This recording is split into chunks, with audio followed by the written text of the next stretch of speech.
Algebraic expressions के बारे में। ठीक है, तो एक्सप्रेशन होता क्या है, तो मैंने एक ये लिखा है 2a + 4 = 12। ठीक है, तो ये जिसमें इक्वल टू आता है, जिसमें इक्वल वाला पार्ट आता है, वो होती है हमारी इक्वेशन। ठीक है, और जिसमें हमारा ये इक्वल वाला पार्ट नहीं आता है वो होता है हमारा एक्सप्रेशन। ठीक है, अब मैं आपको एक्सप्रेशन से रिलेटेड कुछ टर्म्स के बारे में बताती हूँ। ठीक है, the next topic is expression. Expression के बारे में तो मैं आपको बता चुकी हूँ। अब इसमें जो है कुछ टर्म्स हमारी यूज होती हैं, जैसे कि constant, variable, terms, factors, coefficient. तो हमें इनका मीनिंग पता होना चाहिए, है ना। अगर हम कुछ भी करते हैं, कोई प्रॉब्लम सॉल्व करते हैं, तो उसमें ये सब चीज़ें बहुत इंपॉर्टेंट होती हैं। ठीक है, तो मैं एक एक्सप्रेशन यहाँ पर लिख रही हूँ। मैंने लिया है 3ab + 5b + 6। तो ये एक एक्सप्रेशन मैंने लिया है। अब इसके थ्रू मैं आपको बताती हूँ कि कांस्टेंट क्या होता है। ठीक है, कांस्टेंट क्या होता है? कांस्टेंट वो नंबर होता है जिसकी वैल्यू कभी भी चेंज नहीं होती है। ठीक है, अब यहाँ पर हमने 3ab लिया है, तो जो है 3 हमारा कांस्टेंट नहीं होगा। क्यों नहीं होगा? क्योंकि हमारा जो ab है और इनकी वेरिएबल्स हैं ये हमारे, और इनकी जो है वैल्यू चेंज होती रहती है। कहीं पर a की वैल्यू 1 होगी, कहीं पर 2 होगी। तो हमारा जब इनकी वैल्यू चेंज होगी तो हमारे इनकी भी वैल्यू चेंज हो जाएगी। ठीक है, ऐसे ही इसके साथ b है, तो इसकी वैल्यू भी चेंज हो जाएगी। अगर b की वैल्यू 1 है तो 5 1 = 5 तब तो वही रहेगा। लेकिन अगर b की वैल्यू 2 3 4 ऐसे कुछ होती है तो हमारी इसकी वैल्यू चेंज हो जाएगी। सो 6 हमारा कांस्टेंट होगा क्योंकि इसकी वैल्यू हमारी चेंज नहीं होगी। अब वेरिएबल्स, तो वेरिएबल्स क्या होते हैं? जो न्यूमेरिक नंबर के साथ हमें a b c x y z जो भी कुछ लिखा हुआ होता है वो हमारे वेरिएबल्स होते हैं। ठीक है, जैसे a b d, ठीक है, ऐसे सो। अब आती है टर्म्स। तो टर्म्स क्या होती हैं? टर्म्स होती हैं जो हमारे ऑपरेशंस होते हैं, जैसे प्लस हो गया, माइनस हो गया, मल्टीप्लाई हो गया और डिवाइड हो गया। तो इनको अगर हम छोड़ दें तो जो बाकी के हमारे उसमें वो होते हैं वो हमारी टर्म्स कहलाती हैं। जैसे कि इसमें टर्म्स हैं 3ab 5b और 6। ठीक है, अब आते हैं हमारे फैक्टर्स। तो फैक्टर्स क्या होते हैं? फैक्टर्स के लिए हम पूरा एक्सप्रेशन न लेकर सिर्फ एक इसका टर्म ले लेते हैं। ठीक है, तो इसके फैक्टर्स होंगे 3a और b। ओके, अब इसी तरीके से 5b में 5b के फैक्टर्स क्या होंगे? 5 और b।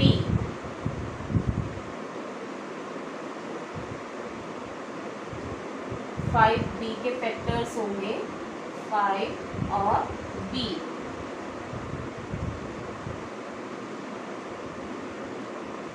और 6 के फैक्टर्स 6 और 1 भी हम लिख सकते हैं, और ओनली 6 भी लिख सकते हैं क्योंकि 6 1 जा 6 ही होता है, इसलिए 6 के फैक्टर 6 × 1 भी हो सकते हैं। ठीक है, अब हमारा आ गया नेक्स्ट है कोएफिशिएंट। तो कोएफिशिएंट क्या होता है ये मैं आपको बताती हूँ। ये जो न्यूमेरिक नंबर होता है, जैसे 3ab है, इसमें जो ये हमारे a b है, इनको छोड़कर जो हमारा न्यूमेरिक पोर्शन होता है ये हमारा कहलाता है कोएफिशिएंट। ठीक है, तो अब हम चलते हैं next topic. Now next topic is terms. तो टर्म्स हमारी 2 टाइप्स की होती हैं। एक होती है लाइक टर्म्स और एक होती हैं अनलाइक टर्म्स। ओके, तो लाइक टर्म कैसे होती हैं? जैसे जिसमें हमारे वेरिएबल्स सेम होते हैं। ठीक है, यहाँ पर a है और यहाँ पर भी हमारा a है, तो ये हो गई हमारी लाइक टर्म। अब अनलाइक टर्म क्या होती है। जैसे कि हमने ले लिया 2ab और इधर है हमारा 3b, तो इसमें हमारे वेरिएबल्स चेंज हो गए, तो ये जो है हमारी अनलाइक टर्म हो गई। अब इन लाइक टर्म और अनलाइक टर्म जो है ये समझनी बहुत ही ज़रूरी है, क्योंकि ये हमारे जब हम प्लस माइनस, जब हम एडिशन सब्ट्रैक्शन कुछ करेंगे तो तब हमें ये इसकी बहुत ज़रूरत पड़ेगी कि ये लाइक टर्म है या अनलाइक टर्म है, उसमें ये हमारी बहुत यूज़फुल है, इसलिए ये समझना बहुत ही ज़रूरी है। अब इसमें वेरिएबल कुछ भी हो सकता है, ऐसा नहीं है कि ए है तो ए ही रहेगा, एक्स हो सकता है, वाई हो सकता है, बी हो सकता है, जो भी हो तो वो सेम होने चाहिए variable. Okay, now next topic is now addition and subtraction. तो हम कैसे करेंगे, लाइक टर्म्स और अनलाइक टर्म्स। अगर हमें लाइक टर्म्स मिली हुई है, लाइक 2a + 1 और दूसरी टर्म है 3a + 2, अब हमें इनको ऐड करना है, तो हम सिंपली ये 2a + 1 + 3a + 2 ऐसे लिख देंगे। अब इन दोनों में क्या है, a हमारा जो वेरिएबल है वो लाइक है, तो हम इसको ऐसे लिख सकते हैं 2 + 3 a + 2 + 1, ठीक है, कांस्टेंट एक जगह आ जाएंगे। अब 2 + 3 5a + 2 + 1 3, तो ये तो हो गई हमारी लाइक टर्म, है ना, इसमें हमने ऐड कर दिया। अब अगर हमें इसे सब्ट्रैक्ट करना है सेम, तो सब्ट्रैक्ट हम ऐसे सीधे सीधे नहीं कर सकते हैं, हम कैसे करेंगे, 2a + 1, अब हमें माइनस करना है तो हमें इसके आगे ब्रैकेट लगानी पड़ेगी, 3a + 2। हमने ब्रैकेट क्यों लगाई है, क्योंकि अगर यहाँ पर प्लस था तब तो प्लस में हमारे साइन चेंज होते नहीं हैं, ठीक है, लेकिन अगर हमारा माइनस होता है तब हमारे दूसरे जो हमारे ये एक्सप्रेशन है इसके साइन चेंज हो जाएंगे, ठीक है। तो अब हो जाएगा ये 2a + 1 और ये हमारा प्लस में है तो ये हो जाएगा माइनस का 3a, और ये भी हमारा प्लस में है तो ये हो जाएगा हमारा माइनस का 2। तो अब हम इसे कैसे लिखेंगे, 2 - 3a + 1 - 2, ठीक है। अब 2 प्लस और माइनस है तो हमारा माइनस होगा, प्लस माइनस माइनस होता है, और ये 3 में से 2 गया 1, लेकिन साइन हमेशा बड़े वाले नंबर का लगता है, और यहाँ पर बड़ा नंबर है 3, तो ये हो गया हमारा -1a, और यहाँ पर भी प्लस और माइनस है तो प्लस माइनस माइनस हो जाएगा, और ये हमारा आएगा -1, क्योंकि हमारा साइन जो है 2 का बड़ा है, तो हमारा ये हुआ, इसे हम ऐसे भी लिख सकते हैं -a - 1, ठीक है। तो ये सब्ट्रैक्शन में इस तरीके से होता है। अब हमारी आ गई हैं अनलाइक टर्म्स। तो अनलाइक टर्म्स जैसे कि मैंने ली सेम 2a + 1 और दूसरी टर्म मैंने ली है 3b + 2। तो अब हम इनको कैसे ऐड करेंगे, अब हम लिखेंगे 2a + 1 + 3b + 2। अब हमारे वेरिएबल्स चेंज हैं तो ये ऐड नहीं हो सकते हैं, तो हम लिखेंगे 2a + 3b, और ये हमारे दोनों कांस्टेंट हैं तो ये हमारे जुड़ जाएंगे, तो ये +3। ये हो गया अनलाइक टर्म्स का एडिशन। अब आता है सब्ट्रैक्शन। तो टर्म ले ली मैंने 2a + 2 और 3b + 1। अब अगर हमें इसे सब्ट्रैक्ट करना है तो हम कैसे करेंगे, 2a + 2 - 3b + 1, ठीक है। माइनस हमें जब माइनस लगाएंगे तब हमें ये ब्रैकेट लगानी पड़ेगी, क्योंकि इसके अंदर के साइन चेंज हो जाएंगे। तो ये आ जाएगा हमारा 2a + 2, और ये प्लस है तो ये हो जाएगा -3b, और ये भी हमारा प्लस है तो ये भी हो जाएगा -1।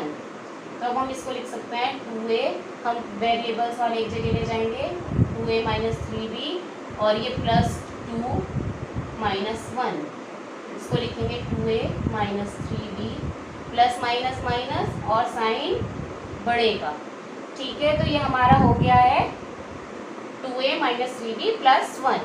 तो अब आपके समझ में आ गया होगा कि लाइक टर्म्स और अनलाइक टर्म्स का एडिशन और सब्ट्रैक्शन कैसे करना है। Now next topic, now monomial, binomial और ट्राइनोमियल। तो ये क्या होते हैं मोनोमियल, बाइनोमियल और ट्राइनोमियल? जिसमें हमारा सिंगल टर्म होती है वो हमारा मोनोमियल होता है। तो हम इसमें कितने भी फैक्टर्स कितने भी हो सकते हैं, ऐसा नहीं है कि हमें सिर्फ 3a या 3 ऐसे कुछ लेना है।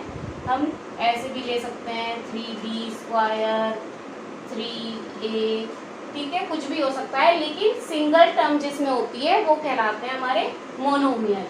अब आते हैं बाइनोमियल पर, ठीक है, जिसमें हमारी 2 टर्म्स होती हैं 3ab प्लस 5b। इसमें हमारी 2 टर्म्स हैं, ठीक है। तो जिसमें 2 टर्म्स होती हैं वो कहलाता है हमारा बाइनोमियल। अब आते हैं ट्राइनोमियल। इसके तो नाम से ही पता चल रहा है कि इसमें 3 टर्म्स होंगी, ठीक है। तो हमने ले ली 3a square plus 5b square plus 2ab। तो इसमें हमारी 3 टर्म हो गई 1 2 3। तो ये हो गया हमारा ट्राइनोमियल। अब अगर हमें कोई एक्सप्रेशन दिया हुआ है और हमें उसकी वैल्यू निकालनी है तो वो हम कैसे निकालेंगे? जैसे कि हमें दे दिया है 2ab प्लस 5b प्लस 6। अब हमें इसमें इस वैल्यू कैसे निकालेंगे, इसका हम इसे कैसे सॉल्व करेंगे? तो हमें a और b की वैल्यू गिवन होती है। जैसे हमें a मिला है 2 और b मिला है 3। तो अब हम कैसे सॉल्व करेंगे ये बताती हूँ। 2 a की वैल्यू हम रखेंगे 2 और b की वैल्यू है 3, ठीक है। फिर प्लस 5 b की वैल्यू 3 प्लस 6। अब हम इसको सिंपली मल्टीप्लाई कर देंगे। 2 2 ज़ा 4 और 4 3 ज़ा 12 प्लस 5 3 ज़ा 15 और प्लस 6, क्योंकि इसके साथ कोई भी वेरिएबल नहीं है, कांस्टेंट है। तो अब हम इनको प्लस कर देंगे। 6 प्लस 5 11 प्लस 2 13, 1 कैरी 2 3। तो हमारा आंसर आ गया 33। तो इस तरीके से हम इनकी वेरिएबल्स की वैल्यूज़ पुट करके हम इसको एक्सप्रेशन को सॉल्व कर सकते हैं। तो मुझे आई होप आपको मेरा पढ़ाया हुआ अच्छा लगा होगा। मेरी वीडियो अगर आपको पसंद आती है तो प्लीज़ इसको लाइक करें, सब्सक्राइब करें और शेयर करें। Thank you.